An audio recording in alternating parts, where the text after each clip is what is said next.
Good morning, good afternoon, good evening. Welcome along to the Rolling Cup podcast. We're on episode 29 and normal service has been resumed. I am back from my holiday. I went to the UAE, Dubai, and Abu Dhabi for a few days with the wife. Had a very, very nice time. Um, but yes, normal service has resumed. But unfortunately, we've lost Mass and Ever and Vedic. But I mean, two very incompetent gamers. So we're not losing anything from a gaming perspective. Obviously, I watched last week's episode and Vedic was. Mocking me slightly at the start, but we'll let that one slide. And he's not here, so we can mock him today, so it's all good. But no, obviously we're joined by my co-host this evening or today, should we say? Introduce yourself. Hi guys, Devastate here. Welcome back to another episode on the podcast. Thank you very much for joining us today. We've got some exciting topics that we're going to cover. Before we'll cop onto those in a minute, but I just want to use this moment as a quick shout out. Currently, 85% of you are not subscribed to the channel. We really want to try and get to 200 subscribers by Christmas. So if you can please do me a massive favour, hit the subscribe button. It means so much to us if we can try and hit that target. And turn your notifications on as well, so you know Yeah, when we upload. And Devastate is doing a fantastic job of editing a lot of the videos at the moment. We've got a lot of short form videos coming out off the back of the podcast, plus obviously the long form content in terms of the podcast as well. So the content is pumping out. When this goes live, you would have seen I'll be doing some stuff on Black Friday on our TikTok channel as well. So yeah, make sure you're subscribed. Make sure notifications are on, so you know when our videos go live every week. yeah, agreed. But anyway, top of the hour. Let's go through what we're going to talk through today. So we're going to cover Forza 5. We're going to look at Microsoft Flight Sim, Cyberpunk 2077, even Elon Musk and what he's doing in the gaming verse. Delta Force, a new game coming out next week, along with new Indiana Jones game as well, and then No Man's Sky and its new rating on Steam. But we'll kick off with Forza 5. So Forza 5, Xbox is arguably one of its biggest ever racing games, or most popular racing game ever on Xbox. Is rumored to potentially go into the PS5, which will be pretty big in my opinion. I remember when the first Forza game came out many, many years ago. I was a big fan. I haven't actually played Forza 5, but yeah, if that gets ported over to Xbox, I think that'll be a big, should we say, boost? Not boost, a big coup for PlayStation for sure. Because I'm trying to think, what did PlayStation have in terms of like really good racing games? I mean, the only one that really stands out is Gran Turismo, but I don't even know when. When was the last Gran Turismo game? 1998. No, Something. it's No, gonna be. but it was a while ago. But yeah, but Forza 5 is clearly the one of the biggest racing games around. If not, I mean, racing games. I mean, the biggest racing game that used to play would be Project Gotham Racing, and then Project Gotham Racing 2 back on the original Xbox. And Xbox 360, and that was best part of 20 years ago now. But yeah, that'd be a big win for PlayStation, I feel. Yeah, Um, Gran Turismo 7 actually came out in 22, so actually not that long ago. a I couple of did, years ago. yeah, I did like that when it very first came out, and I was using it on PlayStation. But no, I think that is a big coup for PlayStation to get forward. So it's certainly probably the most sort of recognisable racing game of that ilk Yeah, now. 100%. So yeah, I think that is. I think it will pave the way for a lot more games that have been exclusive on Xbox onto PlayStation. Yeah, it'd be interesting if it sees it. Obviously, if it goes just straight over to PS5, or if it goes to what's the equivalent to Xbox Live on PlayStation? PlayStation Pass, PlayStation Network. PlayStation, PSN. yeah. Yeah, PSN. If it's similar to that, would be interesting to see. But anyway, moving on to Microsoft Flight Simulator and a few issues they're having. Talk us through that, Devastate, because when you told me about that, I was like, I mean, that's absurd. Yeah, so obviously the game came out about 2 weeks ago now. Yeah, Um, not long, not not long. long ago.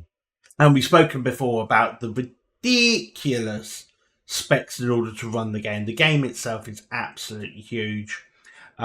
And they were started off with people couldn't even get on the game on day one. The servers were just destroyed. Um, and that the ideal PC spec requirements were so vast um, that it really became a niche game.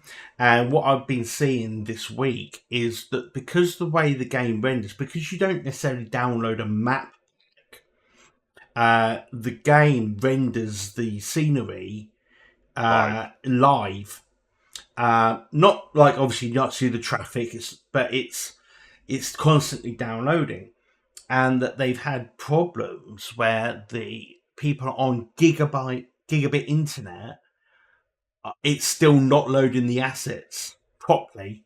I mean, it is a very first world problem, isn't it? Like the game is just so good that the current infrastructure from an internet speed perspective is just not up to par. But I mean, it is a first world problem. But at the same time, it's like surely they stress tested this on some normal, reasonable internet, i.e., 50 meg down, 5 meg up, plus 10 gigabit down, 10 gigabit up, etc., and to see where it lands. Because I've seen people like just scrolling in and out of it, and you scroll like literally, you scroll all the way in, and you're like, oh my word, the detail is absolutely obscene. And if it's rendering that almost in near real time, imagine if you're running on what's the word, on a SIM card. So if you're Oh, running you your can't, you can't run that game on. I mean, well, if you do it on, if you do it on 5G, if you next to a 5G mast, I think you could reasonably. yeah, I mean, your data users, You have to have an unlimited, wouldn't you? You know, yeah, literally, it'd have to be unlimited, and then you'd have to be within the boundaries of the fair usage policy, wouldn't you? which is probably going to be done in the first day or two of playing it. Yeah, yeah, yeah. Yeah, so yeah, I just wanted to speak quickly on that because it's not just your PC spec; it is your internet as well, and they are continuing to have there's other little tweaks within the game. Certain planes aren't rendering or causing bugs. Um, so it's it's one of those games that almost you have to leave it 2 or 3 months. The hype has then died down on the game, so there's less people pounding the server. Then your real diehards are playing the game, and I think that's when it becomes a really good experience. But at the moment, it's so fresh and new. People are chatting about these issues, and then I think we'll see what it's like in a couple of months. So I probably think I'll play it in a couple of months. Yeah, I think like you're going to get that with a lot of games, aren't you? There's going to be issues when it first comes out, particularly when something of that ilk in terms of the quality of the PC spec that you need to run it, and now we've obviously seen the internet speed that you need to run it is going to no doubt cause issues. But then you would think after a period of time, the devs have ironed out those issues, issued bug fixes, etc., and then in theory, further down the line, it will become a reasonable game which anyone can play. And to that point, No Man's Sky, after 8 years and a disastrous launch, what we obviously Flight Sim hasn't been disastrous, but No Man's Sky was a disastrous launch 8 years ago. It's finally reached a very positive rating on Steam. Round of applause. Round of applause. I mean, 8 years to finally reach very positive. It's obviously a very good game now. And after the terrible launch that they had, 'cause I remember when that was awful when it launched. Yeah, they finally brought it round. But yeah, that was an interesting one. Um, The only game that probably eclipses it is probably um, Cyberpunk.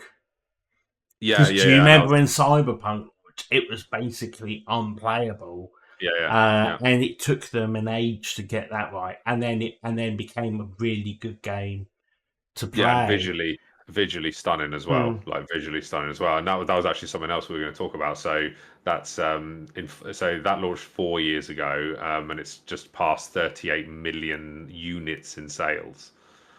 And I'm like, that's some sales. Like that's a lot of money. But yeah, visually that game looks absolutely stunning. And particularly like anything like rain related in that game just looks absolutely incredible. And then But just on moving, that No Man's Sky, I think it sets them up in good stead for Light No Fire, which is yeah, that game I yeah. think hopefully coming out next year that looks insane. Yeah, And we talked about that about 4 or 5 weeks ago, something like that on the podcast. yeah, so I think that they'll have learnt a lot from No Man's Sky. So when this Light No Fire comes out, I think it could really, really hit with the ground running. Yeah, because I think I think as we talked about on the podcast before, that was a very multifaceted game. Mm. Like No Fire, there's lots of different elements to it, to doing quests, to fighting, etc., etc.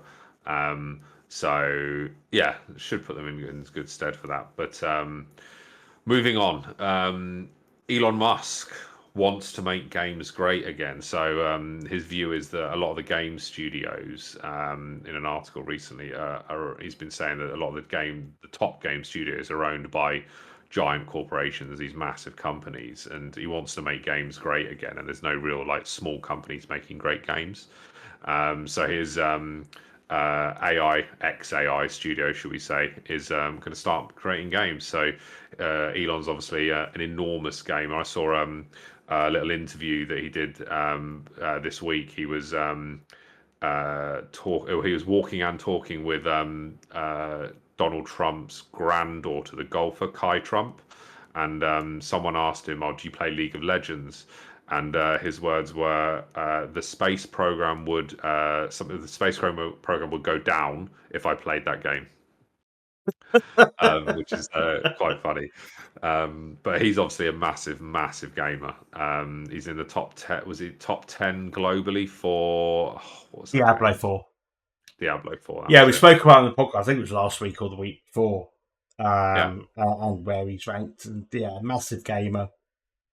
yeah. I think that's So what actually stemmed from being able. That's what like Twitter started allowing live streaming because I think that he was the pioneer behind like yeah, wanting to stream his Diablo play, and like he was the real live tester yeah, for yeah. for that technology on the platform. Yeah, it'd be interesting to see what his XAI company does in terms of from a game studio's perspective, because obviously he's a big gamer, so I would like to think he's going to have a fairly big hand in whatever they do produce. But Mm. then the cynical me looks at it and goes, "How's he going to do the Boring Company, SpaceX, Tesla, the game studio, Department of Government Efficiency, Starlink?" and be a Delegation. and be a dad at the same time. You're like, and game.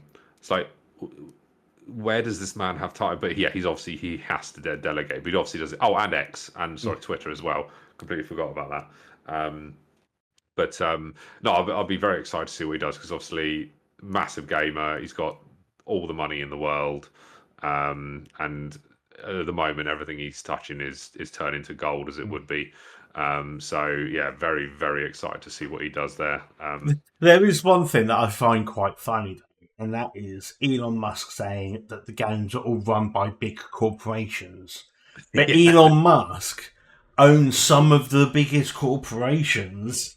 yeah, So if he's getting into it, it does feel very much a pot calling the kettle black I suppose. scenario. But then at the same time, a lot of the corporations that he's talking about are IPO'd companies, aren't they? Whereas his is technically private company, isn't it? Yeah. So slightly different tact as it would be. But I do get your point. But like, how many of the big corporations do you see? Like Microsoft. How many game studios do they own? Where the game studio is run by someone who's an avid gamer and is like the face of the game studio as it would be. Now, whether Elon's going to be the face of the game studio. I doubt it, but he probably would be because he utilizes X or Twitter very, very well to be the front of all the companies that he's doing, and he does a very, very good job of that. He's got the most followers on the platform. He's got like 220 odd million on X. He's very vocal. I mean, I follow him and I have notifications on for all of his tweets. Oh my days, that man tweets a lot. So yeah, he does a very good job of it. So I'll be very interested to see how that works out. Yeah, I mean, the really interesting thing I think on that as well would be is if they went down a slightly different route, because you're right. You look at Microsoft; they own so many games development studios, and now they end up buying a lot of them so that they could facilitate bringing those games onto Xbox Games Pass. But PlayStation own a lot of these dev studios, well, and ultimately PlayStation being like the publisher. But the problem you have is that the smaller indie dev studios that end up partnering or end up being brought by these big companies is that they have to adhere to their timelines, their monetization rules, etc. The really interesting, and that's what I really hate. I hate it. Like if you look at what happened with PlayStation and Concord, or if you there are other instances of developers who have said this game is not ready to go out, but like because it's been promised in a quarterly release schedule by Microsoft, which is beholden to shareholders, and they've said it's going out, so you can fix it post live, because that's the mantra almost every game now is that ship it at its ship date, we'll fix it post live, because every game is live updated and patched now later on down the line. It'd be really cool to see if Elon Musk went to go down the game studio route, would say actually you're like the game will release when it's ready, when you're ready. We will only subsidize your costs when you deliver a finished product. And like, and maybe go down that route. He's not going to be short of money, is he? So he's not going to be fussed on time, is he? He's going to be going, right, he'll have a team, he'll obviously delegate it, as we said, and he'll be like, right, what sort of game are we going to create? How long is that going to take? How many devs do we need? What's the time frame? What's it going to look like? What's it going to run on? Is it going to be a PC only? Is it going to be multi-platform, etc.? Have we got a release date? No, but this is what it's going to be. But then, like, you look at Star Atlas, big crypto game, which I'm very much a big fan of. That was launched, or should we say, was announced like 2020, something like that. Still not released. Nearly 4 years later, but the hype is still massively there for it. As probably the biggest crypto game that's ever going to have been released by anyone on UE5. Looks stunning, but still no release date. How is that looking in terms of when it's looking to be released? No release date. There's been not that I've seen anyway, but they've released elements of the game. So you can like go and do racing, you can go and explore, you can have dogfights, etc. But they haven't released like the full open world game. But honestly, it looks ridiculous in UE5. Obviously, I showed you the link up this year, and it looked really good then. And I mean, it's going to look like that when it does release, but still no time frame on it. I mean, there is that ultimate worry though that just going back to Concord a little bit. Concord started development 7 years ago, and the technology that existed when you first start developing a game 7 years ago is very different to the technology that's available 2 years ago. And there is ultimately, that game's been in development for 4 years now. If it's not coming out in the next couple of years, then it does ultimately has a worrying element that something could be superseding it in terms of graphical performance, and it's behind the times. Yeah, almost like it's past its shelf life, isn't it? Exactly, even before it's launched. Yeah. But then I suppose if you think about it almost logically, like what's the next stage after UE5 from a graphics engine perspective? No Uh, idea. well, Let's just we say saw, UE6. yeah. What does UE6 look like? What is that time frame? But then there's people are still just launching games on UE5. And obviously we'll come on to that in our next article that we're going to talk about. But yeah, it's an Well, interesting one. yeah. So it just brings me back to there's a game that I've been waiting to play, and I'm not even joking. It was announced in 2016. GTA 6? So the game's called Ashes of Creation, and the game is still in alpha. Oh, it Um, sounds like the original Ark, I mean, or it's what was the other one? Golf with Your Friends. How long was that in Alpha for before it? oh. But I mean, this game is so. Like, I mean, if you want to go and join, I've gone off a little bit of a tangent here. But if I want to go and start, go and buy Ashes of Creation now, I can do. The It's not on Steam, no. No, I don't think so. No, it's not. No. So if I want to get access to the alpha testing in January, it's $100. Oh Then, my word! uh, but there's I think there was ones where some of the access levels were like $500. I was like, this game is not. This game looks good. I mean, it's so massive. Oh, it looks Uh, absolutely huge. but I would,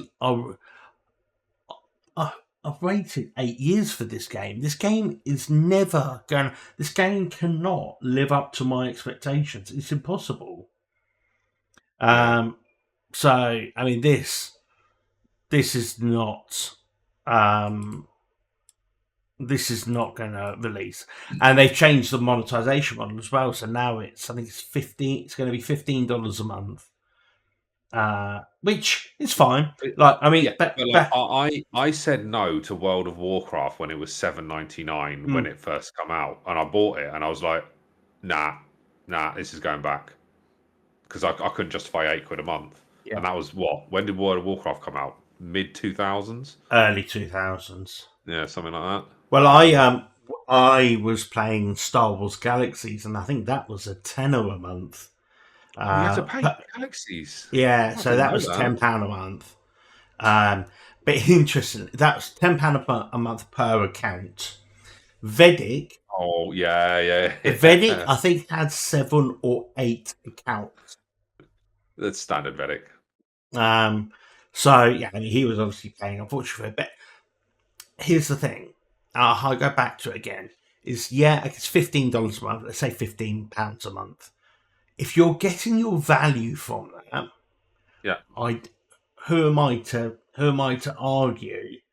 However much money, if you're paying $15 and you get um 15 hours a month. 15 hours, you're paying for 15 hours. You're paying £1 per hour. Everyone, Yeah, I go and have some beers in the evening. It costs me a lot more than £1 per yeah. hour. So Well, it depends how fast you drink. I mean, this is Um, true. Yeah, but no, I know I completely get you, completely get you. But yeah, we went off on a very big tangent Mm, there. But I think it warranted it because I think, as I said, everything that Elon touches at the moment is turning to gold. I think if he's having a any sort of big hand, in what that game studio is going to produce, I think will be good. I'd be very interested to see what type of game he or they produce. He plays a lot of different games. Um, Obviously, Diablo 4, League of Legends, two very very different games. Um, so yeah, it'd be very interesting to see that. But uh, moving on, moving on. a new game coming out next week, which I was completely unaware of until Devastate told me about it just before we jumped on the podcast. But I had a quick look on Steam. Delta Force, which when I had a look, I was like, that name rings a bell. Like, I swear, like I've played a game called Delta Force, and then was very quickly reminded that the original came out in 1998. I was 14 at the time. Well, we were 14 at the time. So yeah, it's coming out on UE5 as well. It looks very, very good. What I would just say, just very quickly on that engine, I was trying to cut a couple of points. So as far as I'm aware, so by the way, the game comes out Friday, the 5th of December. It's completely Next week, free next week, completely free to play. great price. Love it. I then question what their actual monetization method is. Monetization. Are We we going to loot see? boxes. What store packs are we going to have? But there's Battle passes, battle pass. yeah, but there's just two things we're talking about the engine. So as far as I'm aware, it's Unreal 5 for campaign, Unreal 4 for multiplayer. It's odd. And I'm wondering just whether that is just down to speed of render, or I'm not 100% certain. So we'll do some testing. But yeah, Is that a first? Like, I don't think I've ever heard of a game being two engined, if that's even a term. yeah. I mean, I'm getting Because surely, presumably, then they basically got to have almost two games. They've got to make a campaign, which is on UE5. Then, okay, go, right, look, that one's finished. Let's park that one. Right, let's focus on the multiplayer. Go back an engine to 4. don't know. But it looks really good. Like, I was watching Yeah. the trailer on. Obviously, it's available on Steam, completely free. Next week, so I've added it to my wish list. I think we'll download that, have a little bash of it. But it reminds me of old school Battlefield. It does. Very, very similar to old school Battlefield. Obviously, you can fly the Apache gunships. You can drive the tanks. You can shoot the tanks. You can operate the miniguns. You can have first person as well. Looks very, very similar to Battlefield, but I think maybe just updated. But do you want to touch on who the rights were acquired by? Devastate? Yeah, so really interesting. So this game the original Delta Force came out in 1998, and by a company called Nova Logic. They were the developers. It came out on Windows, and then there's been loads. So there was like Delta Force Urban Warfare that then came out on the PlayStation. They did a Delta Force Black Hawk Down, which was on the PlayStation 2. Now, they've done various ones. Now, interestingly enough, just as a quick side note, there is the single-player campaign on the new game is based around the Black Hawk Down film or the Black Hawk Down original storyline. So I think it's going to be one of those campaigns that actually might be quite fun to play. But yeah, there's been about 10 Delta Force games over the years. Now, they stopped producing them in 2009. Then they effectively sort of started. They then effectively thought we're going to do it again, but then Nova Logic, the original publishers and developers, have been bought out by Tencent. Now, Tencent. So, yeah, so Tencent, one of the biggest companies in the world, of course. I think, and they own TikTok. They also own Alibaba in China. Possibly. I mean, they're enormous. They're apps. They're the multi-billion-dollar company. They are BYD. They do the cars. Insane. Literally one of the biggest companies in the world. So they've done that under a development studio called TIMI or TIMI Studios. who are Or Timu. new. No, not almost Timu. But interestingly enough, this Time Age Studios have been based around building mobile games. So Call of Duty Mobile is probably their biggest game that they've done. So really interesting. Um, I've also just quickly read that it's going to be optional microtransactions, and developers have opted against pay to win with separate games currency for cosmetics. Oh, I'm fine with that. Aside from Havoc Warfare, a mode where teams are allocated tickets to win a game. Um, so we're That waiting to sounds see. that sounds feasible. I mean, like if people want to pay for skins, all good. Mm, I'm fine with that. Um, I like the fact that it's not pay to win mhm. because we've seen a lot of games which are very much pay to win. I much prefer to see it everyone's on a level playing field because I think then it makes it a lot better for everyone playing the game. So whether you're brand new to the game or you've been playing it for a couple of years, you're all on the same playing field. It's all down to your skill at the end of the day, which is I think is a massive thing. I think we've covered this like that on the podcast many times, haven't we? So yeah, so that's coming out, and I will be giving that a go because I think Yeah, we'll give that. it does look good fun. Yeah, I think we'll give And that a whirl.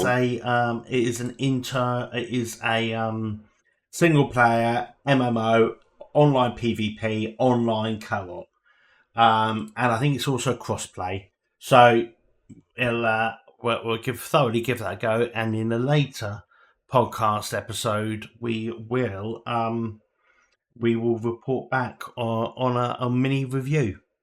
Yeah, we'll have to see if we can get a game of that in next week when it launches on Friday. If we're free Friday night or maybe Sunday evening. Yeah. Moving on, the following week, the new Indiana Jones and the Great Circle on the 9th of December also launches. Not something that I've been aware of, but it's been on Devastate's radar. Yes, this game also looks really cool. Is it on Uh, Steam? it is on Xbox Game Pass. So if you're paying your £10 a month or £15 a month for your Xbox and PC Games Pass access, you'll be able to play it on day one. It looks a really pretty game. It looks Oh, it fun. does. Um, I'm 99% certain it's just a single player playthrough campaign, but it just looks like one of those games that it will just be really fun, relaxing to play, and I'm really excited to play that. So it's going to be a very busy December of games. Let, Um, let's just talk about a couple of things. So it's coming out 9th of December. mhm. So if you don't have Xbox Games Pass, you can purchase it on Steam. You can pre-purchase it for $59.99. That is Do an not do obscene. that. That is an obscene amount of. But wait, it gets worse. You can get the premium edition, so you can pre-purchase this edition and play the game starting 3 days ahead of full release, which starts in approximately 7 days. So basically, you get it 3 days earlier than everyone else for $85.99. I mean, Whatever you do, don't do that. If you've never signed up to Xbox Game Pass, you can get 30 days for £1. £1. £1. Right? And That we do it at means the Link Up every year. yeah. That means that you could go and get Xbox Game Pass for the same price for 4 5 months as it would be to buy the one game. This game is not going to last you 4 or 5 months. You're going to play it through. You may play it a second time if you really enjoy it, but the majority of the time you're not going to need to. So I would just go and do it on Xbox Game Pass. Or if you fancy, just do the quid, cancel your subscription. You got 30 days just to play the game. Yeah, Because if you're going doing on that. that, you're also getting the Call of Duty as well on there. So, Yeah, uh, going on that point, Devastate. I think that raises a good one. Have you ever played a game campaign wise and then gone back and played the campaign again? Like the one that springs to mind for me is the original Halo on Xbox campaign and Halo 2, the campaign there, because both of them had different difficulty levels, Hmm. and going to complete it on Legendary was like you're like a very, very, very good Halo player. And I always, I'd play it through on like normal just to like get a feel for the campaign, and then I would go back and I would spend weeks, months of my life trying to complete it on Legendary because it's so difficult. And have you ever played any games? Gone back on like so Uh, obviously uh, campaigns aren't really a massive thing anymore, yeah, from what they Resident used to be. Evil was probably Yeah, the last games I played that you play them on easy, and then you got the better bonuses. You got more of the storyline for completing it in harder and harder and harder levels. So I have done that on Resident Evil. Um, Most of the time, no. Although it generally depends on how long the game takes. yeah, yeah, So if you almost hadn't got your value for money out of it, I might play a game. If I bought a game for £50 and I got hundreds of hours of enjoyment out of it just playing one campaign, um, then no, I wouldn't do it. But if I paid £50 and had 5 hours, I completed the game in 5 hours, then I would probably play it on a harder level. yeah. Um, Yeah, because I mean, going back to the Halo example, what Halo used to do is they used to hide certain stuff within the campaign, which you could then utilize in the multiplayer. So particularly on Halo 2, so if you did the campaign in legendary mode, you would get additional skulls, but also helmets. So you could get recon, they're called recon helmets. So basically just a different skin as it would be. But obviously back then you couldn't. There was no such thing as buying it. You had to obtain it by doing the campaign in legendary and finding it in the campaign. You didn't just get it for doing it. You had to find it within the legendary campaign. So I'd love it if like games like that still did that, but because we're just in a I completely mean, different world now, aren't we? I mean, you can't really count it, but I suppose Football Manager.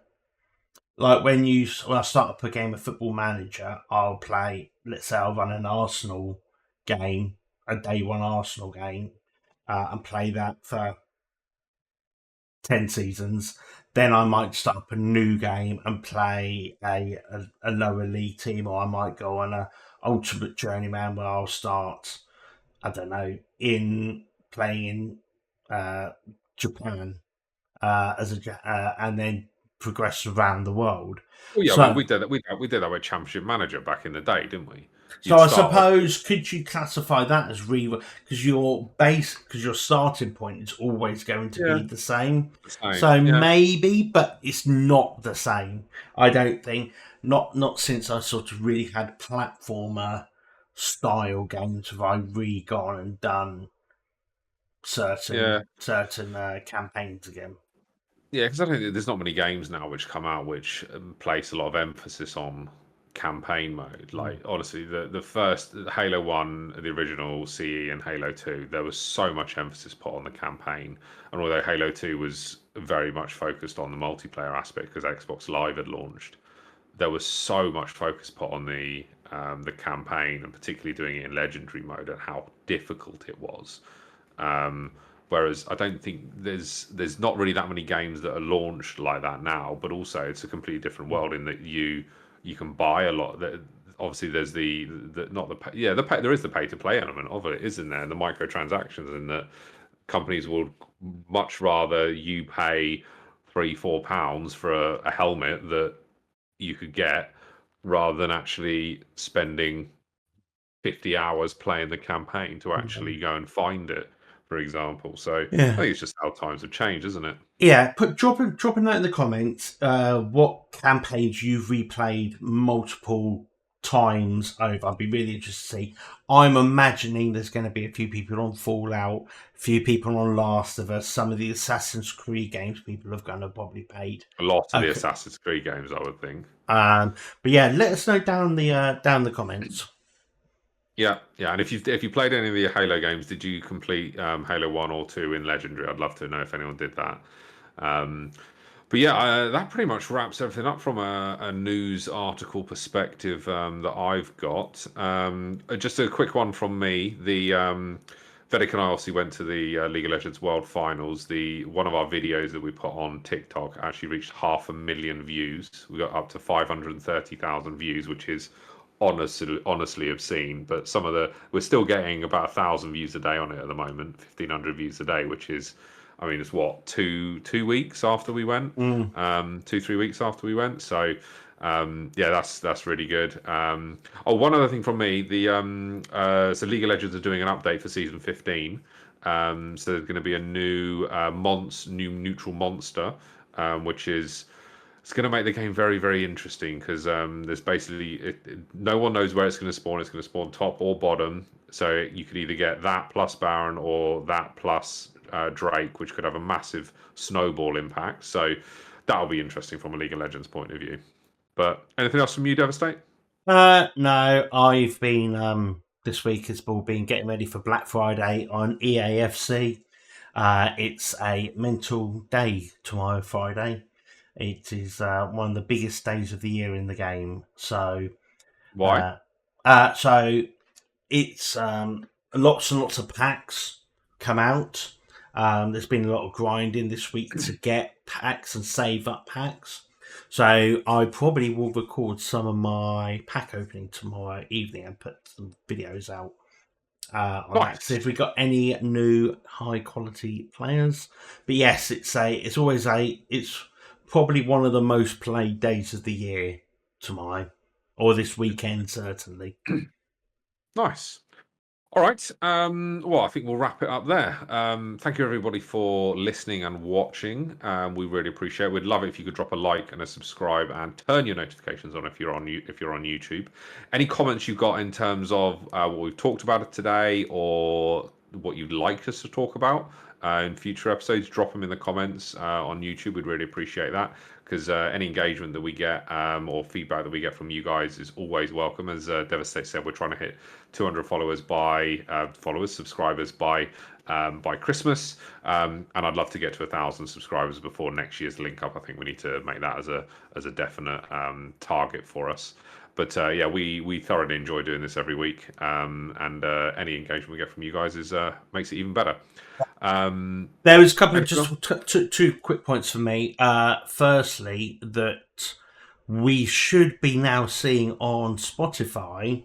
It was audio only. It should now be in video on Spotify. Ooh, that's a new one. So all of the Spotify listeners can now watch us, Win. which is really cool. So there was a massive update to Spotify, and they had their big announcement last week or week before.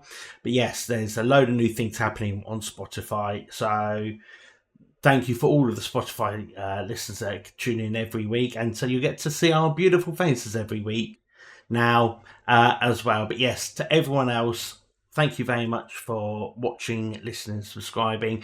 Hopefully we can hit that 200 subscribers on YouTube. And yes, and then the final thing is we're just working out what we're going to do for scheduling for Christmas. And what we want to do is we're probably going to do the Royal Link Up Game Awards. For those of you who obviously we did last week, we went through and did the Game Awards, went through all of the categories. Some of the games we knew, some of them we didn't know in the particular categories. But those videos are all out on YouTube now. But we're going to do our own one. So games that weren't on the list that we thought should have been on the list. And what I think we're going to do is try and get a few more faces that have participated over the last 6 months to come and join an episode. So we're going to try and do that. But the other thing I want to hear from you is we're also planning to do a Ask Us Anything. We'll let you know when we're going to do that, and we'll sort of signpost where you can ask what questions you want to ask us, and that'll be across all the channels. So that'll be on the Reddit, that'll be on YouTube. We'll do TikTok posts on that as well. So any questions you want to ask us, or whether that be what games we played, etc., etc., we will do an AMA, as it would be, Yeah. from the Raw Link Up perspective, and we'll try and get some other of the Link Up folk on the podcast as well, outside the two of us plus Vedic and Masaneva as well. But yeah, anything else? No, that's it. Thank you very much for joining us all. Hopefully, you have a wonderful week, and I will catch you next week. Yep, and goodbye from me. I've been the Amazing Sniper Beef. I've been devastated. Goodbye. Cheers, guys. Bye bye.